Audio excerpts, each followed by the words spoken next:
Hey everyone, how you doing? This is Amon Green, Green Bay Packers all-time leading rusher, and you're watching Packers Total Access Live, your daily source for Packer content.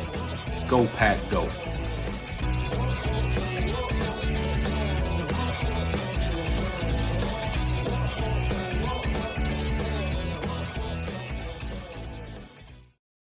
Well, what's up, guys? Welcome into Packers Total Access. My name is Clayton. You can check us out on packernet.com. Find me on Twitter at Packers_access. We're joined alongside Emilio here in Tennessee, ready to talk some Packers this evening as we are 3 days away from quarterbacks and rookies reporting. We got an awesome show lined up for everyone this evening. Guys, we're going to jump into latest Packers news, a little bit of news around the league as well as some NFC North stuff shook loose today or yesterday. I want to get everybody's take on it in the chat. We're also going to talk about Texas Strong rookies as we got Barron Sorrell and Matthew Golden, obviously in Green Bay. They're doing some stuff bonding down there. It looked like in the Gulf there next to the Texas line, if you will. So they're down there doing a little bit of fishing. Really exciting to see that. Jordan Love insight. We're going to show you guys some statistics you may not have heard much about that might kind of get you thinking, okay, maybe Jordan didn't have that bad season that some people thought he did. And then, of course, Packers free agents, additions and subtractions if we have time. I love looking at this time of the year and kind of going, okay, who did we add, but who did we lose? And what's the net gain or the net loss? I think you guys will be pleasantly surprised there. But before we do that, need y'all to do that YouTube stuff for me. Hit that like, hit subscribe. If this is your first time tuning into PTA, welcome. Listen, we're not insiders. We're not experts. We don't claim to be. We're darn sure not media members. We're just fans like you here to talk Packers and try to cipher through all of the BS and get what's actually going on in Green Bay. So if you would hit that like, hit that sub. Thank y'all for making us a part of your evening. Emilio, you ready to talk some Packers, man? I feel like it's been ready. Absolutely. Chat. Elijah's getting us a little off track here. We might need to start that and save that one for later with Jacob. But dude, I'm excited. Let's talk a little ball. I'm telling you, man. Anytime Jacob's name is mentioned in the chat, you never know what direction it's going to go in. I do want to give a shout out to somebody in the chat though. Chuck Jagger says my little man Isaiah turns 4 tomorrow. Awesome. Time flies. Happy birthday, Isaiah. If your papa lets you hear that birthday shout out, you'll probably go, why does that guy talk like he's got a third grade education? Yeah. I'm sure that's the first question. Yeah, Dad, you listen to this all the time, or what are we doing here? No wonder we're not further along, Dad. Listen to who you're associated with. So, anyway, all right, let's get into it, man. Just a little bit of stuff around the Packers and around the league. First things first, man. Josh Jacobs in his first season as a Packer, 91.3 rushing grade. That was fifth best in the league. 89.2 receiving grade for a running back. That was second best in the league.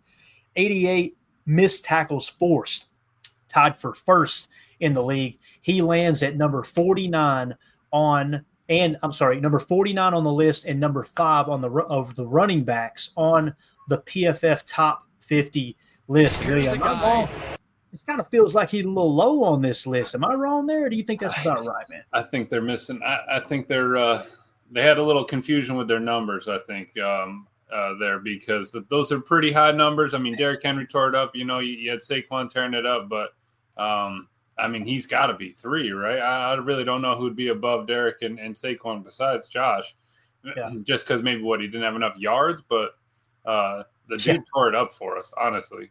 Yeah, no doubt. It's funny, they tallied the stats. All right, he's tied for first. Yeah, he's second. He's fifth. All right, he's number 5 on our list. Yeah, exactly. But anyway, I thought that was cool. And listen, tip your cap to Brian Gutekunst, right? Absolutely knocked that free agent signing out of the park. And Josh Jacobs, one of the 2 big signings we had last year going in, or coming out of free agency. To me, that's what gives me hope about these free agents. If we have time, we'll dive into tonight, some of the new additions, because there are some people that look at those free agency additions in our boy Aaron Banks and Nate Hobbs and Mecole Hardman, and they go, this don't look good. I trust Goody when it comes to free agency, man. I'm just telling you right now, he has crushed it during his time here. Hasn't given you a reason not to trust him. That's the thing. I mean, everything he's done has been. And then on top of big names, he's still able to turn the bottom of the roster and find some gems, moving them around. Yeah. That second free agent signing that we talked about that Goody made last year was Xavier McKinney. In his first season as a Packer, 90.2 coverage grade. That was second best in the league amongst safeties. 8 interceptions. That was second best in the league period, including cornerbacks, if I remember correctly, and a 56.4 passer rating allowed or passer rating when targeted, third best amongst safeties. Might have been overall. I don't know. They didn't specify, but he lands at number 38 and the number 2 safety on the PFF top 50 list. He was the best guy around. Listen, I think we know who the other safety probably is ahead of him. It was Kirby Joseph. As bad as it hurts me to say it, this is how I try to cover these things, guys. I hate the Lions, right? Dude, can't stand them. Fair weather fans, the way that they all of a sudden they pretend like they weren't last in attendance at the end of Dan Campbell's first season.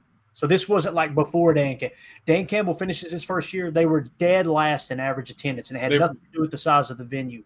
Now all of a sudden they're like, we've always been dedicated. Yeah, they pretend like those paper bags weren't sold out for 15 years in Detroit. Okay, come on now, that's a joke. Exactly. And with that being said, I have to run it through the filter of if the tables were turned and Xavier McKinney was on the Lions and Kirby Joseph was on the Packers, I would have to admit Kirby Joseph was better than Xavier McKinney last year.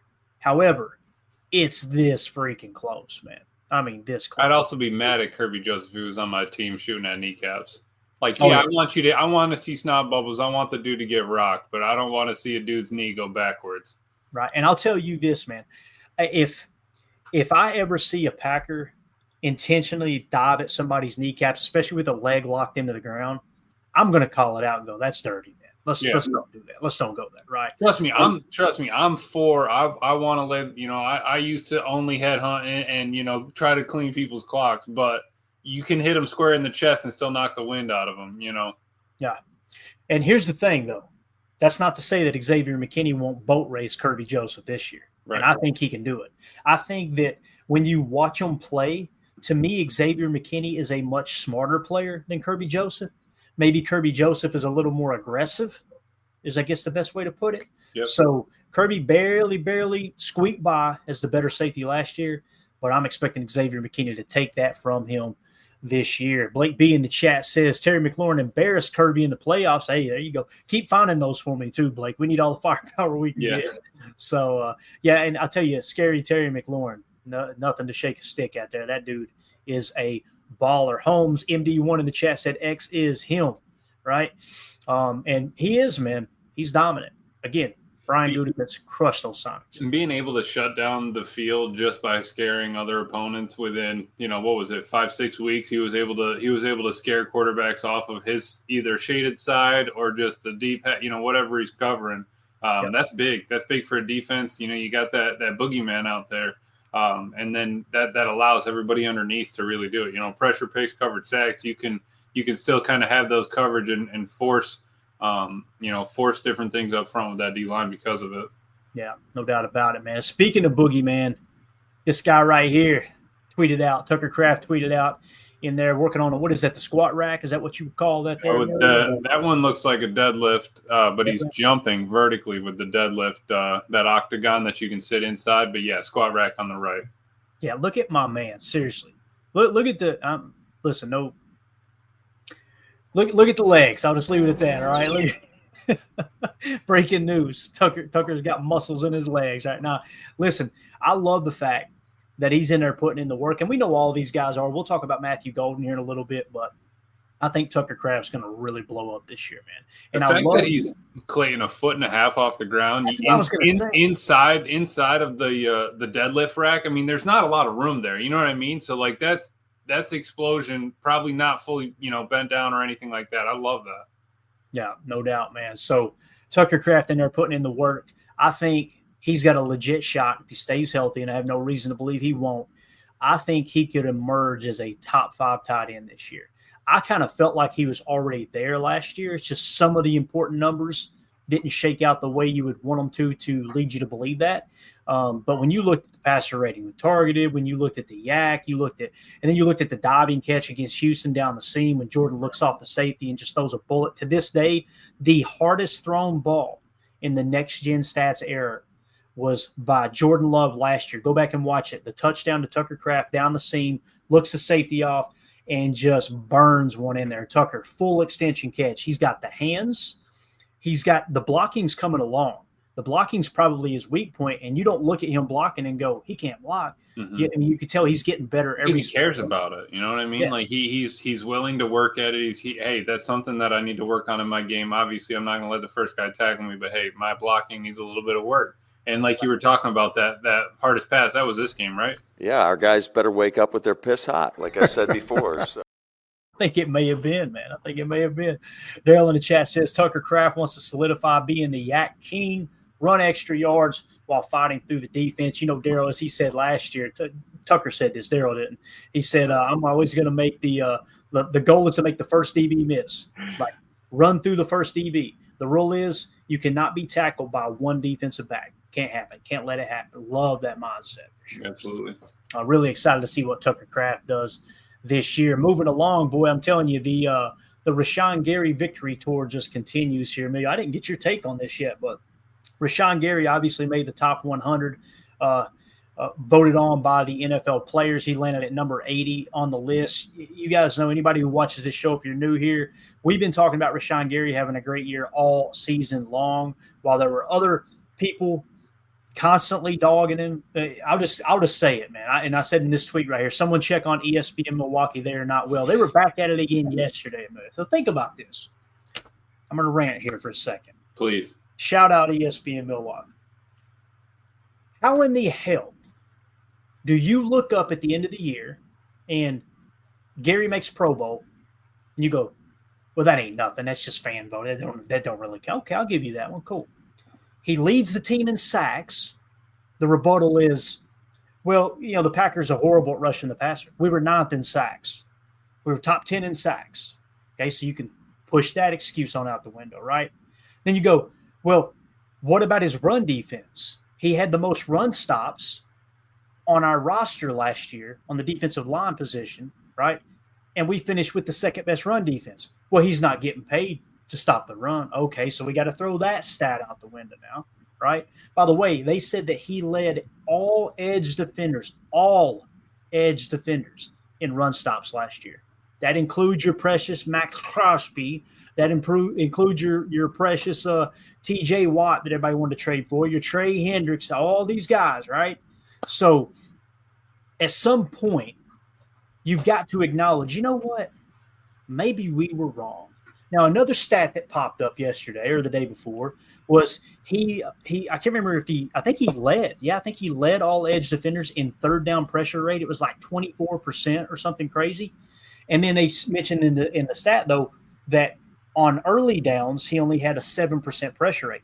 They immediately flipped it to, well, how bad was his first down? Of course he's going to get a high pressure rate on third downs.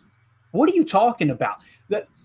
Your pressure rate should be more difficult on third downs because they're setting up the pass block. Now, if you would stop and lower the ego for 2.5 freaking seconds and go, why was his pressure rate lower on early downs? Could it be that we put an emphasis on stopping the run? And oh, by the way, he was the best at freaking doing that last year for the Packers. And on top of that, we took our run defense from really bottom third probably of the league and literally go to number 2 in yards per carry allowed. But right. It's people's ego. And I'm not going to say the one in particular fella, but he gets on my last nerve because you could tell this dude doesn't know anything about football. And he speaks like he's the authoritarian figure on football. And it cracks me up every time. I would love to get in the film room and just go, let's watch some tape together. Let's show me what you're seeing here. I'm going to shut up and I'm going to take notes. Break this play down. I guarantee you he would shake in his freaking boots or his Birkenstocks, whatever he's wearing. You know what I'm saying? But anyway, I don't know, man. That drove me crazy. And then this stat came down the line. This is why I said this. Pass rushers with a higher pressure rate than Rashawn Gary since entered the league. So since Gary's been in the league, there's only 4 pass rushers that has a higher pressure rate than Gary. They are Micah Parsons, Nick Bosa, Trey Hendrickson, and Myles Garrett. That's the end of the list. Minimum 1,000 snaps as a pass rusher since 2019. By the way, you didn't see Max Crosby on there. You didn't see T.J. Watt, did you? He's literally got the 5th highest pressure rate since coming into the league. And having to sit behind Preston and Zadarius for a while too, you know, where these guys basically just were showstoppers on their team. They're trying to say that Rashawn isn't that on ours. I mean, I just think that's a lot. Seriously. I mean, how can you not? The guy carries himself right. He wants to help his teammates. He doesn't care if he doesn't get the sack. He just wants to be out there, performing, doing what he can for Green Bay, doing what he can for his teammates. And battled back from that ACL, came back way earlier than anybody expected him to. It's just he's been a team player since day one. He sat in the rotation, late in the rotation, and allowed Preston Smith and Zadarius Smith to do their thing, and he learned from those. It's just he's done everything right since he got into the league.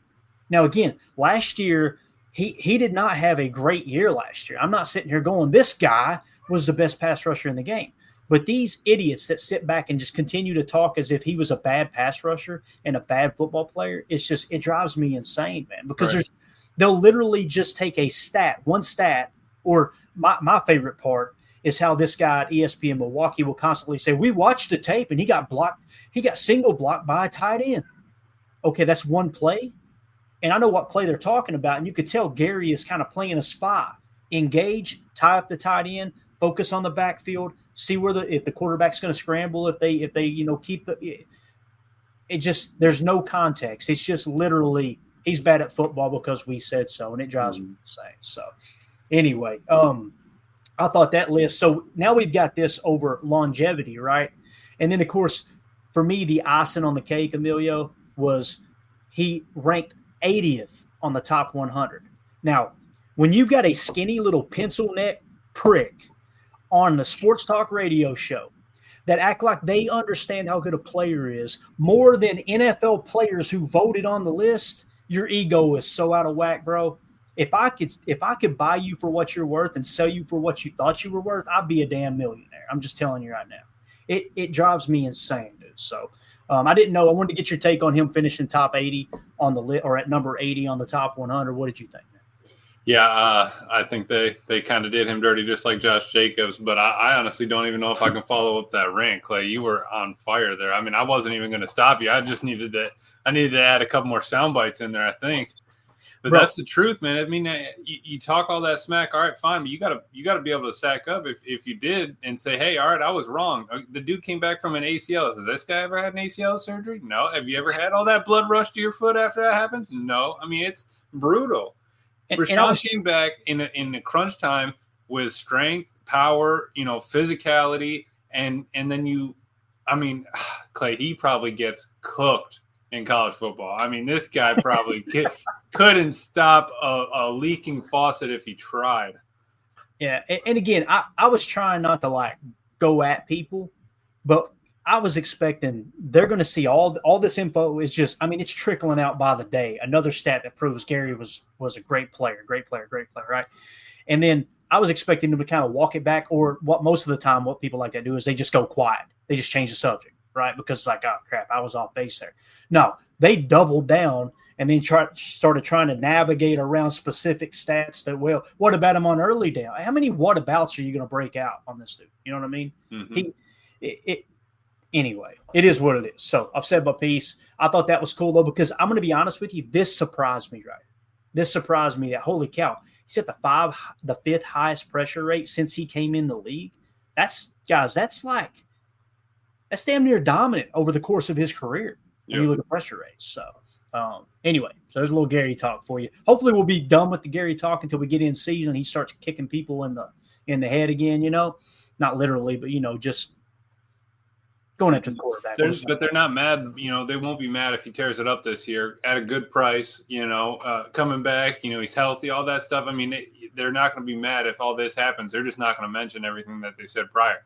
You know what I mean? They're just, it's in the past. No, I'm sorry. It's still out there, bub. Yeah. So moving along, one of the players that we had kind of broken down going through the draft process, one of the top 30 visits, or just they're calling it 30 visits now, for the Packers was Shemar Stewart. And if you guys listened to our show during the draft process, that was the one player it's like, man, he is high on our board, but I really don't want him to take him. It's just like he's this ball of clay, right? It's kind of like it's like how we talked about LVN, right? But to me, it felt like Shemar Stewart was even more raw than LVM was coming out of college. Now, I think LVM turned it on at the end of the year. As you guys know, he got up around 15% pressure rate toward the end of the year. And I think he finished the year overall at like almost 12%, which is higher than Max Crosby, higher than TJ Watt. We talked about all that as well, right? So the Shemar Stewart stuff's interesting because this is about – it's the lingo within the contract, right, where if he gets suspended, if he gets in trouble and gets suspended, then they don't have to pay him his guaranteed money is essentially what it comes down to, all right? So whether you agree with that or disagree with that, I'm really kind of indifferent, but – this was interesting. Okay, Sleeper Bengals tweeted this out. It says, according to, who is this, Russ Heltman, latest article, quote, Shemar Stewart has reportedly been working out with the Texas A&M football team this summer and could attempt to play at the school again if the Bengals contract isn't figured out. He would need to apply for a waiver with the NCAA in order to do so. Cincinnati would still hold his draft rights for the next season. Now, obviously, if he were to do that and it were to, the legalities were to work out and he goes back to college, I imagine the Bengals would try to trade his rights next year. I'm sure they wouldn't just button that up and everything's all peachy the next year. This was fascinating to me. And I just feel like we kind of dodged a bullet here.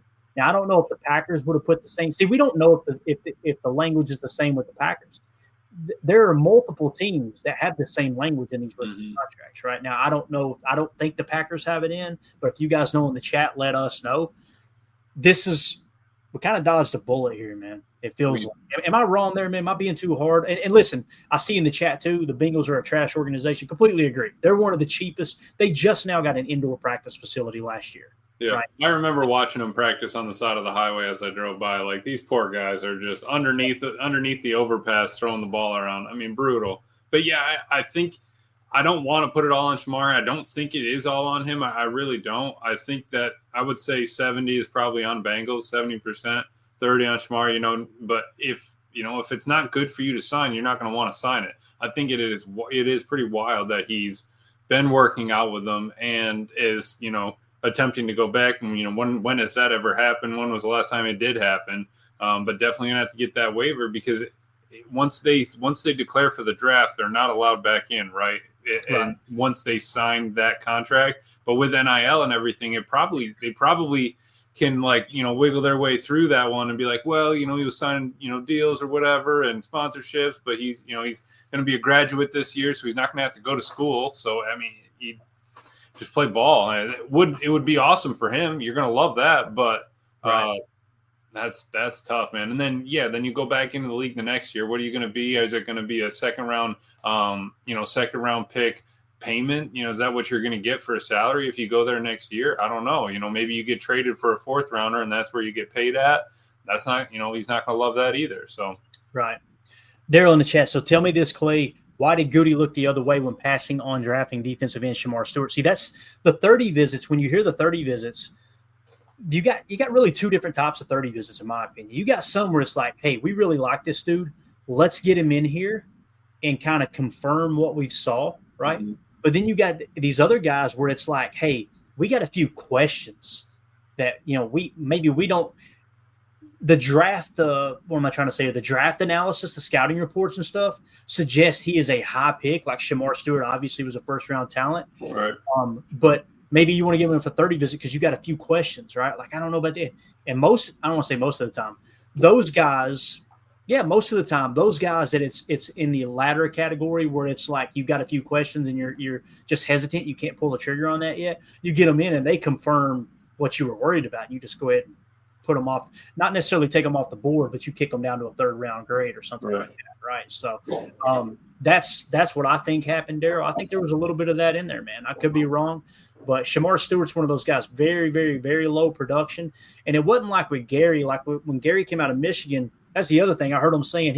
He played defensive end at Michigan. He played a lot inside. Like I had close ties to people that followed the Michigan program really, really close. When we drafted Rashawn Gary, I reached out to those guys and like, hey, tell me about Gary. And they were like, hey, I'll tell you what you can get. The numbers don't look good. Selfless player. You can find clips where he's being blocked by 4 and 5 people and he's walking them down the line of scrimmage and making a tackle. Like I could pull that play up. Like, so he's one of those dudes too that was highly scouted coming out. I think he was the number 1 prospect in the entire country, Rashawn Gary was that year. So it's a little bit different than Shamar Stewart's situation, where it's more athleticism as opposed to. But Gary, it's I think he was one of the top prospects the entire time, right? So Blake was saying here, Gary was like a 3.35 defensive end at University of Michigan. So there, I mean, you're next to a nose tackle basically, right? So you've got to play anywhere from 3 to 9, depending on where you want, your D line to kind of line up, and if you're walking the backers up, whatever you're doing. But yeah, I think we had Shamar Stewart as third on the board with like a 16-3. So he was, I mean, we number wise, RAS wise, production held him back. So we thought it was a good idea. And maybe, like I said, it could really not be him. It really could just be the Bengals. And then, like Ryan was saying in his pod earlier with, Judkins, right? He had his issue. That's his second rounder, right? So I like Ryan's idea, man. You already messed it up by paying Schlesinger or whatever. Like, let's get all this taken care of and start getting these second rounders signed, because Belton needs to get there. Belton needs to be out there. But if he doesn't want it, cool. We got Travis Glover. No worries. We're ready to roll. But ideally, let's get Belton out there and get some reps going. Yeah. United Bates says Shamar was taken before us at 17, right? He was drafted 17th. That's what I've got wrote down here too. I believe that's correct. So yeah, again, just wanted to point that out because that was an interesting story. I didn't mean to spend that much time on it, but I thought it was interesting because the league's changing. Like people would mention, we haven't signed Belton yet, right? Belton, the problem there is, and I blame Tim's boy, Jaden Higgins, right? I think it's Coach Lynn. Yeah, Belton has not signed either. So with Belton, it's about trying to get more guaranteed money because Higgins signed a fully guaranteed contract to the best of my knowledge. Jaden Higgins, second round pick. So now everybody who was unsigned in the second round went, whoa, everybody stop a minute. Let's see if we can get that too, right? So I think they'll work it out with Belton, but it's totally different from Shamar Stewart where they're basically saying, hey, listen, we want to make sure that there's got to be a reason they're trying to put that in the contract too, right? There's got to be some kind of personal something behind the scenes that makes him a little bit hesitant on, boys, we better protect ourselves in case he does something that might get him in trouble. And that could have been answered to Goody and the Packers on that 30 visit, right? I mean, they could have squared that away and said, all right, we'll X-nay on that one, red line through the name. If he's there in the 7th round, we'll take a shot. But right now, so I mean, those are the things that we don't know about that we're kind of just taking in as we go, as we get information. Yeah. So yeah, you're correct there, Coach. Belton still hasn't signed. I think he'll be in camp though. I think we'll get that one done too, man. So some other news. This kind of goes to the NFC North column here. I don't know if you've seen this or not, Emilio. Adam Schefter, actually Kevin Seifert at ESPN tweeted out Vikings wide receiver Jordan Addison's jury trial stemming from his 2024 DUI citation remains set for today in Superior Court of California. Addison has pleaded not guilty. Adam Schefter tweeted that out, tweeted it, and said, if convicted, Vikings wide receiver Jordan Addison could be facing a baseline 3-game suspension per NFL policy. And again, we're a Packers show, but anything that happens in the North, we want to try to cover. This is all the stuff that's kind of hammering in right before camp. Yep. Jordan Addison's a good wide receiver. If the Vikings had to go 3 games without him, that's going to affect their production on offense, especially with a rookie quarterback and J.J. McCarthy stepping in there in place of Sam Darnold, who had, he was an MVP candidate for most of the year last year. Right. So, what do you think about that, though, man? Yeah, I was listening to DJ and Buck, not particularly on this, but they were saying, getting through the 4th of July, getting up into camp, you don't want to hear your team's name in the news. You know what I mean? Like, you don't want to be out there, though, like from in the dead time, you don't want to hear anything bad happen on the 4th, and you don't want to hear anything from the 4th until then. They're saying it's a downhill run after there to training camp and everything, but keep your team's name out of the, keep it out. You don't need it. We're not Jerry Jones. I get it. Any publicity is good, but right now, let's just keep our heads down. You see Tucker Kraft, okay, perfect. You're in the gym doing your thing. You see everybody else out there working. You got Bird out there working. You got Jordan out there working. But not putting themselves into predicaments. And yeah, that's brutal. Terrible that it happened. We don't want to see that. But dude, everything else, man, with the Vikings, I don't know. You got JJ, but you can't force feed them forever. Right. Exactly. And that's the thing too. I tip my cap to Justin Jefferson, right? Because, that organization has not been the best one to play for, right? They've never won a championship, right? You had a quarterback that finally settled in. It's like that's the most success they've had at quarterback for a while now, right? Kirk Cousins had decent success, but what Sam Darnold did last year was really impressive, working with KLC. And then all of a sudden he's gone. But but Justin Jefferson, he just kind of settles in and is like, hey, this is where I want to be. So I tip my cap to that kind of loyalty. I do, because that organization, man, I don't know. I feel like it took a step back. I could be wrong, but I feel like it took a step back. And there's some people that think, oh, they're going to take a step forward with J.J. McCarthy. Man, the guy's never taken a snap. Like, he didn't even get to practice with the team last year. He was on IR. Right. So he didn't even get to practice with the team. So yeah, you get to go through a playbook, but you don't get game speed. You don't feel the snap. You don't get any reps. I mean, his arms, he could probably throw it a little bit, but he's not ready to roll. And the fact that they're saying that they're probably going to be better than that 14 wins they had last year, I highly, highly doubt that. Yeah, for sure. Coach Lynn says Jefferson is a true professional. He really is, man. And working with the local kids and stuff and the camps and all the stuff he does in the community. I've got people that are, close family that have had to go to the huge hospital up there in Minneapolis, and talking about how Justin Jefferson is always around the hospital with the kids and stuff like that. You're spot on there, Coach. No way am I trying to dog them. And that's why I look at this Jordan Addison thing, and it's like, man, that's one little thing that could upset the cart here early on. But obviously innocent till proven guilty. I don't care what team he plays for, right? If he's proven innocent, then move on, and it is the way it is. I know this. I'm not happy that any player, whether it's on a division rival or not, could have potentially been driving under the influence. We've seen many people have lost their lives over that. Right. That kind of like irresponsibility, if that's a proper way of saying it. But all right, man, let's move on to some Packers talk here. Really excited about this. These two guys right here, man, I'm fired up about. Texas Strong comes to Titletown. You got Matthew Golden and his teammate Barron Sorrell. A little backstory. As you guys know, Barron Sorrell traveled to the draft. You guys have probably heard this. If you haven't, go look it up yourself. There's a really cool, I'm sure there's 2,500 videos on what happened where he showed up, didn't expect the Packers to draft him.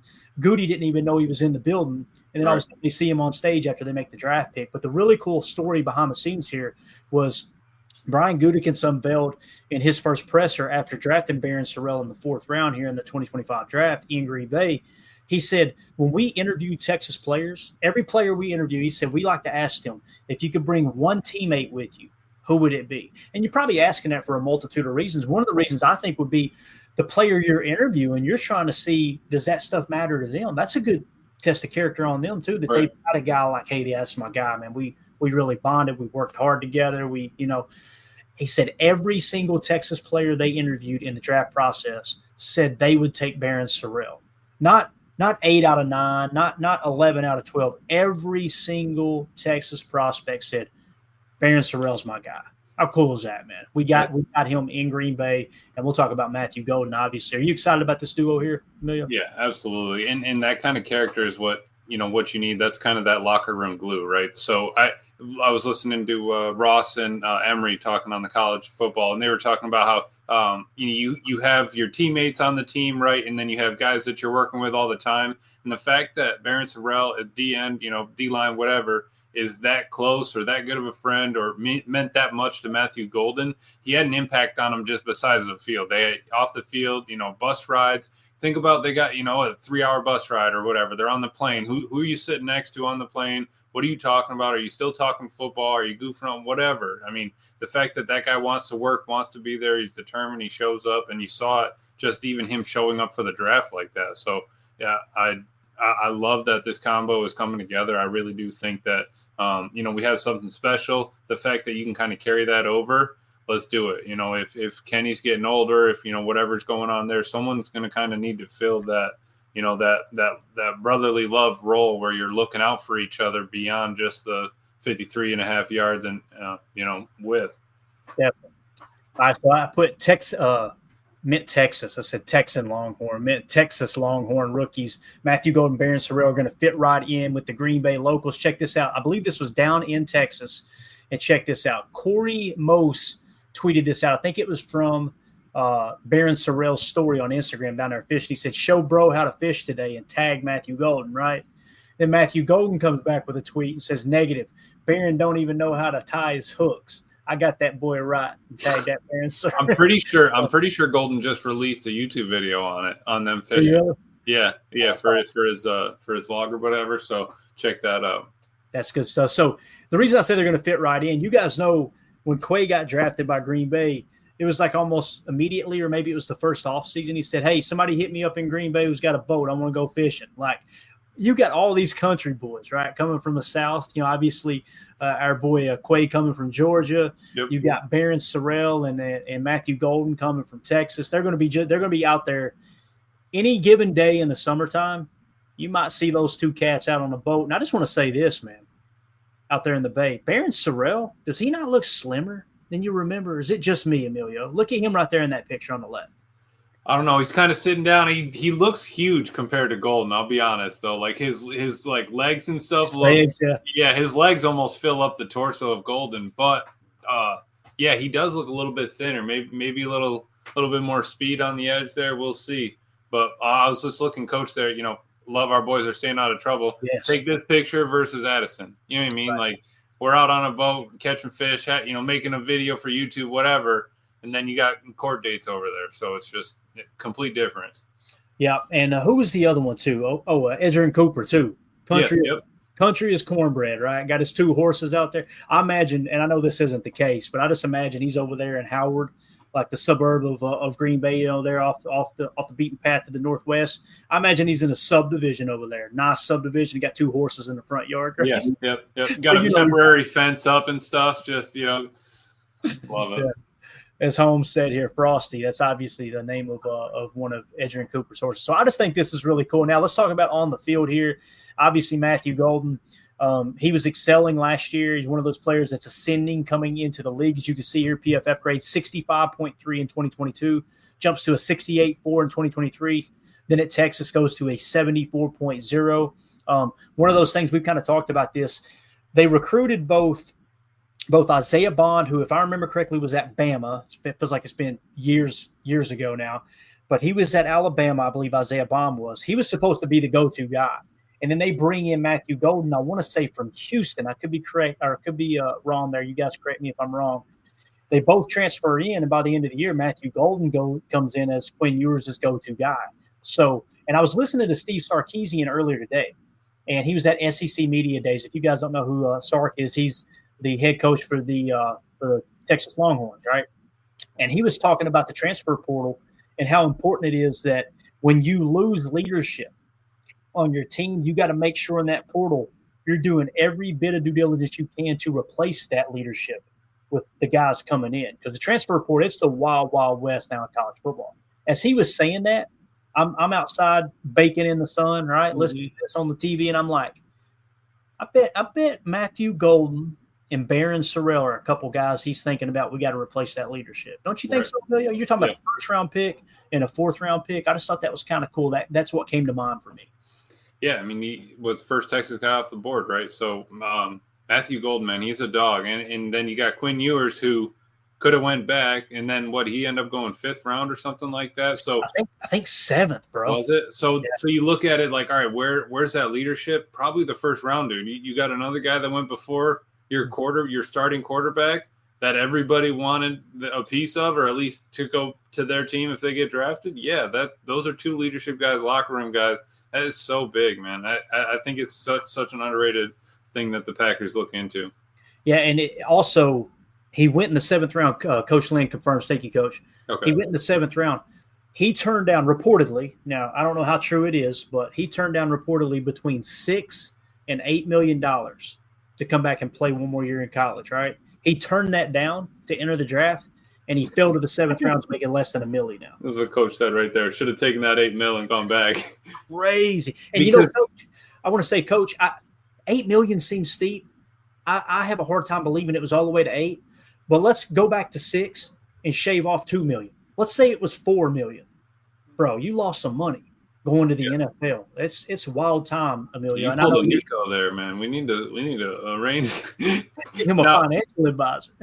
Seriously. But I mean that's the truth, because now you got Arch Manning coming up, right? As Murph says here, I thought Arch was down in Texas. Yeah, I think Arch Manning's gonna be great. Go ahead though. Move the Sticks was just talking. They had I can't remember who they had on, but they were talking about the Manning passing camp. And they said Archer's down there, they're working on his top foot and opening and stuff. They said that the way he's humming it now, like he's got a little bit more pep on it, but the dude's got the build, he's got the talent, and they were saying that he didn't take any NIL deals until he became the starter. I mean, he wasn't chasing that. He wasn't chasing Green to be there. And, his uncles or whatever were telling him he sat behind a guy. Like, how often do you get guys that are sitting behind guys now that have that kind of skill or that kind of pedigree or whatever and are just sitting there? You don't get that very often. I love that. Really don't, man. All right, so the second player here, obviously, Barron Sorrell, just an absolute man bear. This guy, PFF-wise, starting in 21, 54, 63, 72, 71. I want you to notice these grades here on the left, though, Emilio. Defensive grade last year, 71.5. Run defense grade, 73. Pass rush grade, 74.6. The only thing, obviously, coverage grade, so they probably had him drop from time to time and running a fire zone blitz, but throw that out the window. That's not what you're going to ask Barron Sorrell to do in Green Bay.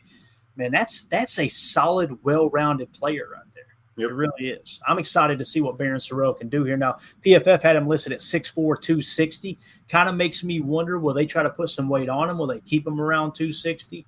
But really excited to see what he does, man. As you can see, he had significant snaps last year, too. It wasn't like he was just, riding the pond most of the year because they had a heavy rotation like we did. But he had, 651 reps on the defensive line. So That's really perfect. excited about Barron Sorrell. That would be all we would ask him to do here. I mean, if that, right? So that's completely fine. He's getting better each year from start to finish. He's been there each year. He's I love that he's putting in the work to stay healthy and to perform at least.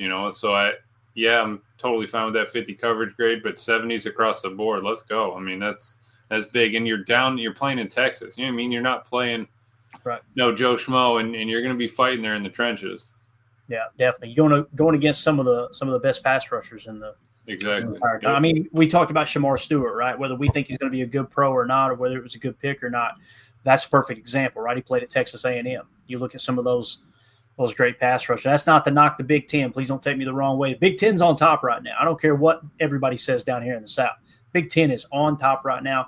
They got the job done. Now it's up to the SEC to take that championship back. So, but yeah, I'm with you there, man. I think Barron Sorrell going up against top tackles because you got to have some of the best tackles in the country in the SEC to cover those edges or block those edges, I should say. So, anything else on Barron Sorrell, Matthew Goldman? Again, this blessed my soul right here, seeing these guys out there doing some fishing together. No, that's a perfect. I forgot who said. Someone in the chat said it goes. It looks like Barron's sitting down and Matthew's standing up. I mean, that's it, man. That's a good point. Yeah, good point.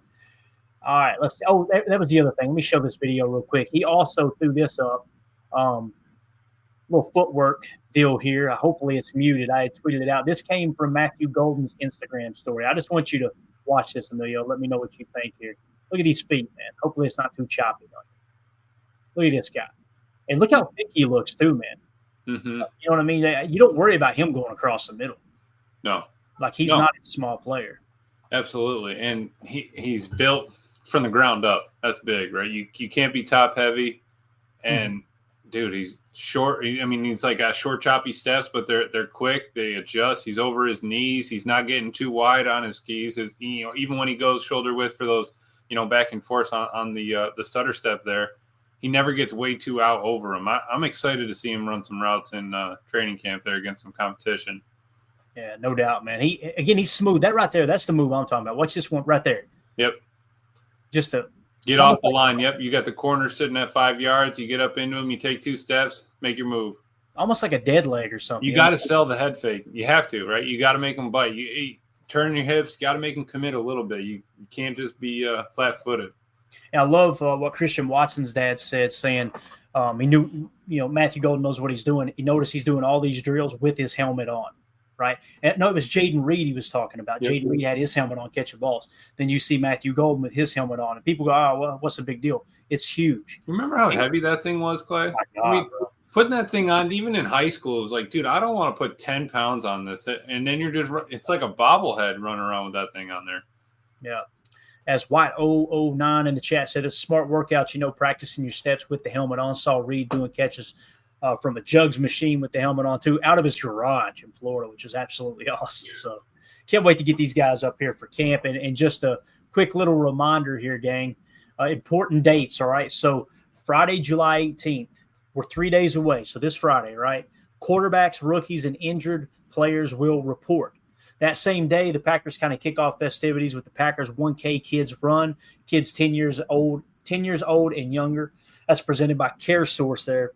It's going to be at 6 p.m. So they do these 5K runs, 1K runs, all this stuff. On Saturday, July 19th, is the Packers 5K run/walk for people like me, of course. Presented by Amplify by Bellin over there at Bellin Health. Lambeau Field, 8 a.m. is when that's going to kick off. So you got all these festivities starting to crank out around Titletown, right? And then, of course, Tuesday, July 22nd, next Tuesday, the Veteran Players Report. And guess what, ladies and gentlemen? Wednesday, July 23rd, we got our first practice at 10:30 a.m. on Ray Nitschke Field. Friday, July 25th, so the following Friday, 2 days later, you got the annual shareholders meeting there at 3 p.m. at Lambeau Field. Hopefully the weather holds up for everybody who's attending that. I think Tim's going to go and take Mrs. Tim with him too. Nice. Saturday, August 2nd, right? So the following Saturday, family night. And then, boys, Thursday, August 21st, last practice open to the public, joint practice with Seattle, 10:30 a.m., Ray Nitschke Field. Now, if we back up a bit and look at the actual calendar here, Emilio, so we talked about family night being on August 2nd. You got your first preseason game the following Saturday, 7 p.m. at Lambeau. The Jets come to town.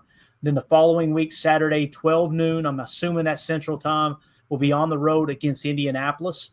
And then the following Saturday on the 23rd, 3 p.m. kickoff, a little shadow starting to cast across Lambeau a little bit there.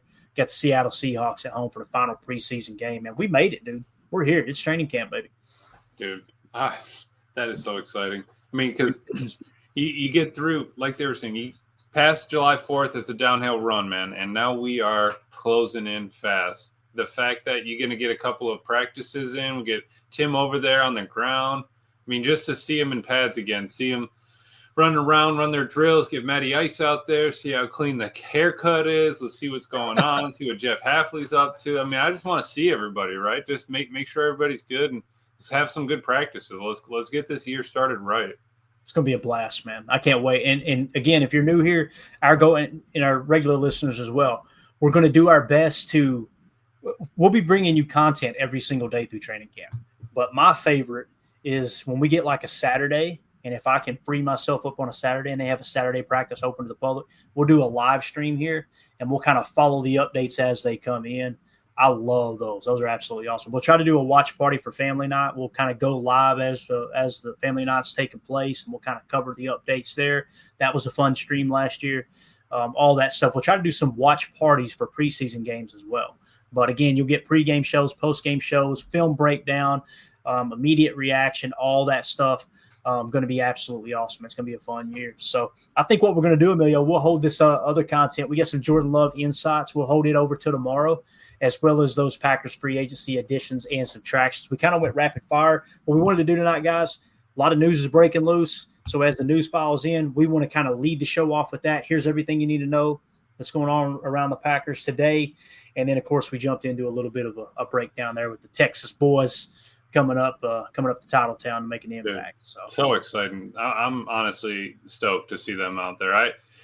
Really every draft class every year you want to see. This one's a little special. You know, you're closing in. Goody got through his first couple. We've had some hits, we've had some misses. When we went through their PFF grades, remember when we went through who's still on the team and stuff? Love doing that. And the fact that, dude, we got through this basically the whole off season, going through content, going through, players, getting everything done. We still need to sneak in maybe a third down one or something like that, maybe in the next day or two. But dude, I can't wait, man. I really am excited for the season to start, because once it does, we're pedal to the metal, right, Clay? We're cruising. Yep, and we're going to be bringing you all the updates in real time. So make sure, if you're new here, subscribe to the channel, hit that bell notification. That way you get notified every time we go live. If something happens throughout the day, I may just randomly go live in the middle of the day as well. I'm sure there'll be times that we'll do that. But it's going to be a fun season. Now, we're going to be doing giveaways all year long. If you want to make sure that you're entered into the giveaway and you want to support what we do here at PTA, there's two ways you can do that. Right here on YouTube, you can click that Join tab right below the video screen that you can see right now. Just click join if you're a member on YouTube. That enters you into the giveaways we're going to be doing all year. And also the way that I say, when people ask how can we support you guys, the number one way, Patreon group. I would prefer you go there as opposed to joining on YouTube, because you get more bang for your buck. You're going to get access to exclusive content, all that stuff over there on Patreon. Just go to patreon.com/PackerFan Total Access. So this Saturday, we're going to be doing a giveaway, an autographed rookie card, Kingsley Enagbare. So anyone who is a member, right, a member on either YouTube or in our Patreon community, $3 tier there, you're going to be entered into that giveaway where we'll put your name on the wheel and spin that sucker, give that thing out. So, and I'm on that wheel. I'm 100% on that wheel. You are, Emilio, but you might as well not be. But we're also coming up here, I think, for Family Night. For the Family Night stream, we'll do it to kind of kick things off. We're going to be giving away an autographed Ahman Green jersey. It's going to be awesome. So that's going to be one of the pieces of memorabilia we give away too. It's just a way for us to give back to those who are basically, supporting us here at PTA. So anything else, Emilio? You good, man? Nothing. Appreciate everybody keeping the lights on. And they're just glad to be back. Appreciate you, Clay. And we're closing in. I'm excited. Yep, going to be fun, dude. So again, guys, we had 12,000 returning viewers on this channel. 12,000. That means 12,000 people watched this channel and went, even though it sucked, I'm going to go back and watch it again. All right, that's what they did. But of the 12,000, we've only got 4,700 subs. So do me a favor. Hit that sub, guys. We got over 7,000 people that are returning and viewing the channel. They're just not thinking the sub. I do the same thing. How many times I've been on YouTube and found a cool channel, a good video, like that was awesome content. And the next day I go, where'd it go? What was that? I couldn't remember. Hit sub now, okay? And like I said, we'll be going live all year long. Thank y'all so much. We appreciate your time, everybody in the chat. Y'all were lit up tonight. Really, really appreciate it. Murph said, I don't want to work. I just want to bang on that drum all day. You know what I'm saying, Emilio? We need that, by the way. We need that sound. We do. We need to update a couple of drops here before the season gets kicked off. We need to revamp them. I'll tell you what, and I know my local Milwaukee folks, everybody in Wisconsin is going to love this. I need to get at least 2 Bob Uecker drops is what I need. Oh, I need some Uke drops. That's what I need. I've been watching Major League here lately. I tear up every time I see him on that movie, man. Uke was the man. He was the absolute man. So we do have a drop here, though, that when people ask, what's the latest on Zach Tom, it's really, really simple. Pay that man his money. That's what we need y'all to do, okay? Goody, if you're watching, listen to me closely. Listen. I know you're watching. Mute the TV, mute NFL Network for a minute. Tell Matt to hush for a second. Listen to me. Zach Tom. Pay that man his money. Mm-hmm. Right. And then once you do that, go ahead and just email us at PackerFan Total Access and just get signed up so we can get you on the show real quick, Goody. Just quick 5-minute for you, bub. That's not going to happen. So, all right, guys, we're out. Thank y'all so much. Y'all have a wonderful evening. Hit that like button on the way out. As always, let's go out and be the change we want to see in the world. And go, Pack, go. Here we go. We're out. Bye, guys.